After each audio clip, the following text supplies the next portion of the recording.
오늘 본문 말씀은 하느님께서 자신을 떠나버린 유다 왕국에게 심판을 계속 경고하는 말씀을 이어나가고 있습니다. 유다 왕국의 왕들이 시대에 갈수록 악해지자 그들은 하나님을 의지하지 않고 말씀과 예배로 뚫뚝 뭉쳐진 삶을 산 것이 아니라 그들은 이제 주변 강대국들을 통하여서 국가의 안정을 보장받으려고 어떤 처세술을 못된 처세술을 배웠습니다. 하나님을 믿지 못하자 언제는 애굽, 또 언제는 아수르, 언제는 바빌론을 신뢰하면서 손을 뻗으면서 외교를 맺으면서 국가의 명을 이어나가려고 하고 있습니다. 하나님의 백성이 세상을 의지하는 참 안타까운 순간입니다. 그런 유다에게, 그리고 오늘날 하나님이 아닌 사람을 신뢰하는 모든 사람들에게 하나님께서 똑같은 경고의 메시지와 희망의 말씀을 주십니다. 5절부터 6절을 보시면 먼저 경고의 말씀입니다. 헛된 믿음에 대해서 경고하고 있습니다.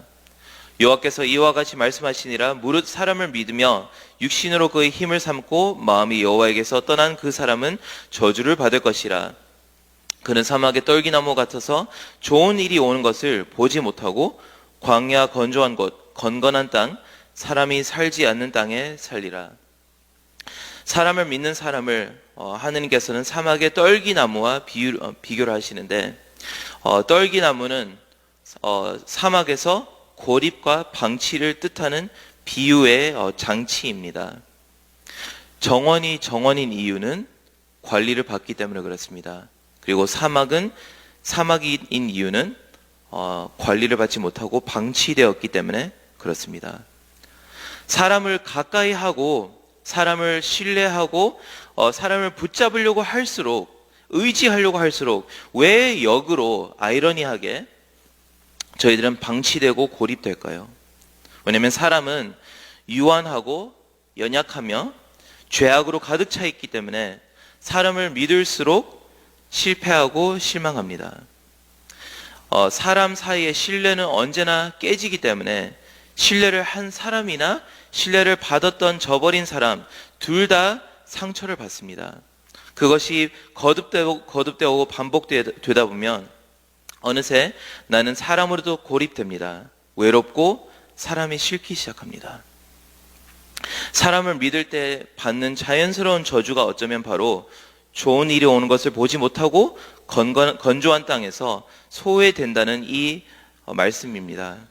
어쩌면 하나님의 능동적이고 적극적인 개입 없이도 사람을 신뢰하면 인과응보로 실망하고 소외되고 외로워집니다.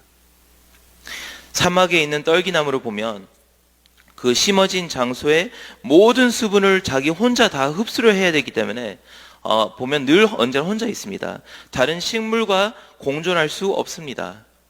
마찬가지로 사람을 신뢰하는 사람의 내면은 결핍으로 가득 차 있기 때문에 사람의 관심과 칭찬과 그리고 말들과 인정을 전부 받아야 하기 때문에 그 사람 주변에는 다른 사람이 설 수 없습니다. 그래서 사람을 신뢰하는 사람은 언제나 역으로 사람을 찾을수록 고립되고 역설적으로 외롭습니다.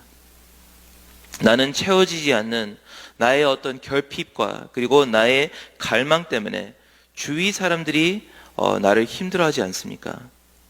하나님 안에서 자존감이 채워지지 않는 상태에서, 내가 누구인지를 알지 못하는 상태에서 교회를 올 때는 어떤 장로님이, 어떤 목사님이 나를 왜 그런 눈으로 쳐다보지? 고민하게 되고, 상사는 왜 날 인정하지 않을까? 직장에서 사람을 붙잡으려고 하고, 또 집에 왔을 때는 남편이나 아내가 왜 그런 말을 했을까? 지나치게 의식합니다. 자식이 왜 성적이 오르지 않을까? 자식을 붙잡으려다가 실망을 할 때 얼마나 낙심하게 됩니까? 또 우리 순장님은 왜 나만 챙기지 않을까? 늘 고민과 어떤 건조한 마음이 있습니다. 목회자로서 저도 설교를 마치고 난 뒤에 영어권 예배에서 이제 많은 사람들과 악수를 하고 그분들의 눈치를 보는데, 저는 사람들의 눈을 보면 많은 이야기를 느낍니다. 어떤 분은 은혜를 받지 못했으니, 어떤 분은 참 이 말씀 때문에 화가 났구나, 어떤 분은 이 말씀 때문에 은혜를 받았구나, 여러 가지를 느끼면서 그 많은 사람들이 지나갈 때 그 사람의 눈을 보면서, 그 사람의 생각을 보면서 어떻게 생각할지를 조정하는 것은 굉장히 좋습니다. 하지만 그 느낌들이 나의 감정으로 이어지는 순간, 왜 그렇게 했을까? 그래서 나의 마음이 불편해지는 순간, 나는 하나님 안에서의 자존감보다는 한 사람의 생각과 말, 표현되지도 않은 눈빛을 통해서도 하루가 달라지고 은혜가 떨어질 수 있습니다. 사람을 지나치게 의식하면서 저절로 생기는 것이 마음의 병입니다. 크리스천으로서 어쩌면 가장 어려운 혹은 마지막 삶의 과제 중에 하나가 무엇이냐? 사람을 신뢰하지 않고 기대하지 않으면서도 동시에 예수님처럼 무조건적으로 그 영혼을 사랑하는 것이 어쩌면 저희들의 마지막 과제가 아닌가 싶습니다. 어떻게 하면 이런 꿋꿋한, 꺾이지 않는, 변함이 없는 사계절 동안 내내 사람을 사랑할 수 있는 그러한 믿음을 가질 수 있을까요? 간단합니다. 오늘 시편 20장 7절부터 8절을 보면 이렇게 말씀하고 있습니다. 어떤 사람은 병거, 어떤 사람은 말을 의지하나 우리는 여호와 우리 하나님의 이름을 자랑하리로다. 그들은 비틀거리며 엎드러지고 우리는 일어나 바로 서도다. 굉장히 간단한 말인데 그만큼 하나님을 신뢰하는 것과 사람을 신뢰하는 것 사이는 확연한 차이가 있습니다. 오늘 새벽에 하나님을 붙잡으시길 바랍니다.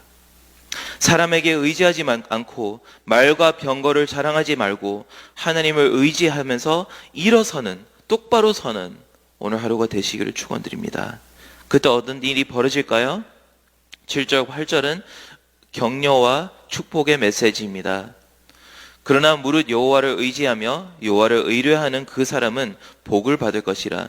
그는 물가에 심어진 나무가 그 뿌리를 강변에 뻗치고 더위가 올지라도 두려워하지 아니하며 그 잎이 청청하며 가뭄의 해에도 걱정이 없고 결실이 그치지 아니함 같으리라. 여호와를 믿을 때, 신뢰할 때, 의지할 때 세 가지 축복이 찾아옵니다. 첫 번째는 앞에 말씀드린 고립과 방치의 저주를 뒤집어 버립니다. 여호와를 의지하면 사람과도 가까워집니다. 그리고 하나님과 가까워집니다. 왜 그럴까요? 내가 늘 주님으로부터 공급받고 은혜가 흘러 넘치기 때문에 결핍이 없습니다. 그리고 결핍이 없기 때문에 사람에게 의지하지 않고 오히려 그들에게 베풀 수 있는 여유와 기쁨과 능력이 조금씩 내 안에 쏟아지면서 내 주위의 사람들이 하나님께서 붙여주십니다. 목마른 사람들은 사역의 대상으로 도와줄 수 있는 사람을 하나님께서 붙여주시고, 또 똑같이 성령 충만한 사람들은 동역자로 붙여서 참으로 메마르고 건조한 이 땅 가운데 하나님의 생수를 붓게 하십니다. 같이. 내가 흘러 넘치기 때문에 그렇습니다. 또 여호와를 의지하면 두 번째로 계절의 변화에 민감하지 않습니다. 믿음의 뿌리가 없는 사람들은 외부 환경의 변화에 늘 따라서 기도 제목이 달라집니다.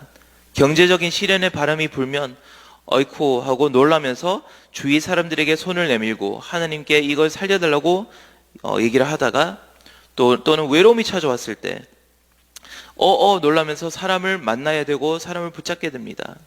하지만 하나님을 의지하고 하나님께 뿌리를 깊이 내린 사람은 이런 모든 바람들이 닥쳐올 때 그들은 이미 깊게 자리 잡힌 기쁨의 뿌리, 은혜의 뿌리, 말씀의 뿌리, 묵상의 뿌리, 기도의 이 뿌리로 영양분을 이미 가지고 있기 때문에 요동하지 않고 계절마다 끄떡없이 일어설 수 있습니다. 저희가 그런 변함이 없는 믿음을 가지기를 축원드립니다. 마지막으로 여호와를 의지하면 계절과 상관없이 결실이 그치지 않는다고 말합니다.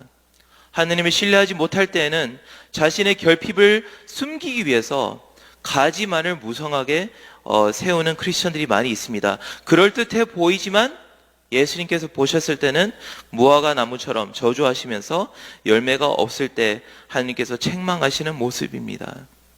하지만 여호와를 신뢰하면 위로 가지를 뻗는 것이 아니라 아래로 뿌리를 뻗기 때문에 별다른 노력 없이 계절마다 때에 맞는 열매를 풍성하게 맺습니다. 고난의 때에는 감사의 열매를, 풍성할 때는 베품의 은혜를, 계절마다 우리는 열매를 맺을 수 있습니다. 건조한 때가 없습니다. 제가 책상에 커피를 쏟았는데 무의식적으로 물티슈가 손에 잡혀 있더라고요. 그래서 닦고 있는데 커피가 흡수되지 않는 것을 보고 여러 가지 묵상을 하게 되었습니다. 마른 휴지는 커피를 쑥 빨아들이는데 물티슈는 이미 물을 머금고 있기 때문에 잘 흡수하지 않습니다. 사람을 신뢰하면서 몸이 건조해진 신앙의 삶은 늘 사람과의 관계에서 생기는 상처를 전부 다 흡수하면서 외로워집니다. 하지만 하느님의 사랑으로 꽉 차 있는 사람은, 이미 은혜로 물기를 머금고 있는 사람은 세상과 사람의 영향을 받는 것이 아니라 영향을 주는 빛과 소금의 역할을 감당할 수 있습니다. 올해 Engaging the Lost가 얼마 남지 않았는데 잃어버린 영혼들이 많은 메마른 건조한 사막의 떨기와 나무 같은 사람들이 많이 있습니다. 말씀과 기도로 우리 마음을 흠뻑 적셔서 그분들을 찾아가서 생명을 끝까지 나누시는 올해가 되기를 축복합니다. 마지막으로 9절과 10절을 보면서 이 질문을 묻겠습니다. 그렇다면 나는 어떠한 믿음인가? 사람을 믿는 헛된 믿음인가? 아니면 하나님만을 신뢰하는 살아있는 믿음인가? 참 알기 어렵습니다. 9절과 10절을 보면 만물보다 거짓되고 심히 부패한 것은 마음이라. 누가 능히 이를 알리오마는 나 여호와는 심장을 살피며 폐부를 시험하고 각각 그의 행위와 그의 행실대로 보응하나니. 오늘 말씀을 보면 만물보다 거짓되고 심히 부패한 것은 히브리어로 아누시, 고칠 수 없다, 크게 병들었다, 나아지지 않는다라는 표현입니다. 사람의 마음은 스스로를 속일 수 있는 능력까지도 가지고 있습니다. 내가 사람을 신뢰하는지 여호와를 신뢰하는지 판단이 서지 않을 때가 있습니다. 내 심장이 내게 거짓말을 하면 어떡하나요? 내 마음이 나를 속이면 어떡하나요? 내가 누구를 의지하는지 상황이 좋을 때는 분명히 내가 예수 그리스도를 믿고 따른다고 생각하는데 어려운 일이 생길 때는 마음이 참혹해지고 몸이 건조해지고 그때마다 내가 주님이 아닌 다른 것을 붙잡았구나 회개를 계속하는데 내가 정말 하느님을 향한 살아있는 믿음을 가지고 있는지 어떻게 해야 될까요?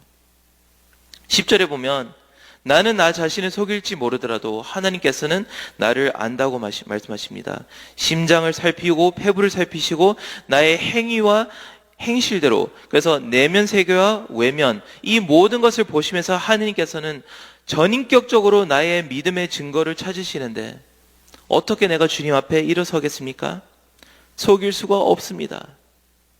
여기서 많은 사람들은 이런 실수를 합니다. 내가 하느님께 살아있는 믿음이 있다는 것을 보이기 위해서 나의 믿음의 진실성과 절실성을 보여주려고 합니다.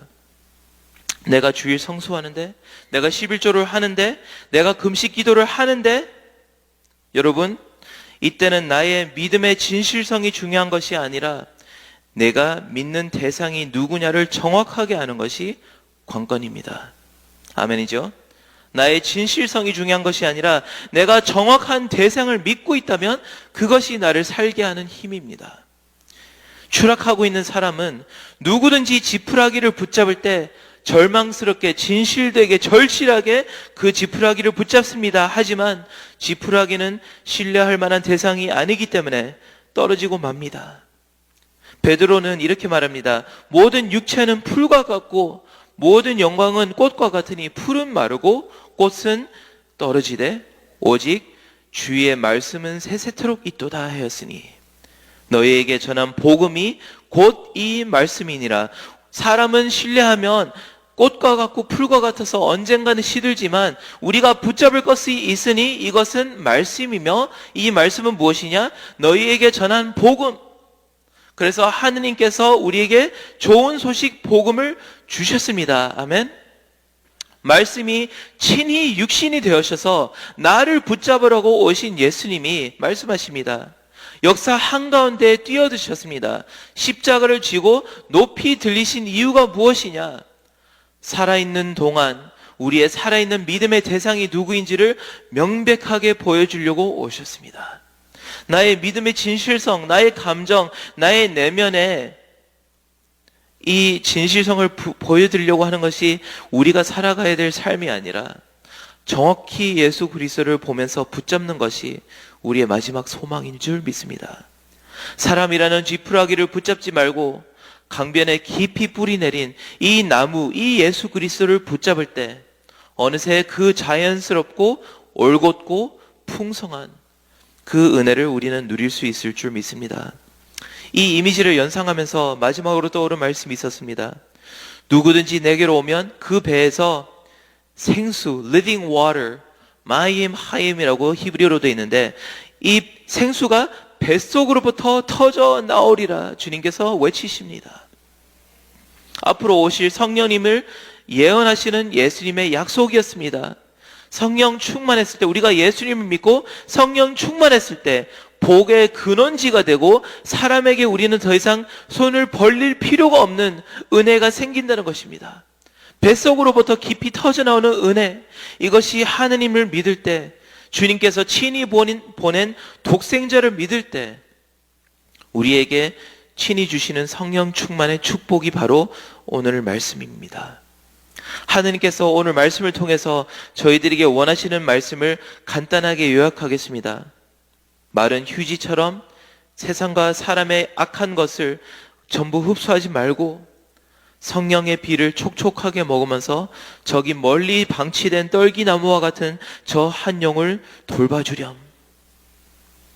남에게서 건전지를 빌려 쓰면서 충전되었다가 방전되고 충전되었다가 또 쉽게 방전되는 그 삶을 살지 말고 이제는 성령의 전원의 근원지에 꽂혀서 늘 터져나오는 기쁨과 에너지와 능력을 발휘하는 삶을 살거라 주님께서 당부하십니다.